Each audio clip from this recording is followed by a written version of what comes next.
নিজেকে খুঁজে পাই কখন জানেন? যখন একা থাকা হয়, তখন শুধু নিজের মনে নিজের বিচরণ হয়।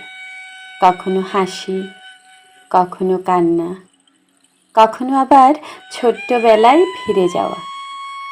সবচেয়ে বেশি ভালো লাগে যখন নিজের দোষগুলি মনের ছোকে ধরা পড়ে আর নিজেকে বোঝাতে পারি যে আমি মনে করতাম আমি সব কিছুতে ঠিক, তা কিন্তু নয়। সত্যি কথা বলতে কি, একা থাকলে সবচেয়ে বেশি নিজেকে চেনা যায়। তাই আমার মনে হয় সবাইকে নিজের মতো নিজেকে সময় দিতে হয়, না হলে যে আমার আমিত্ব হারিয়ে ফেলবে।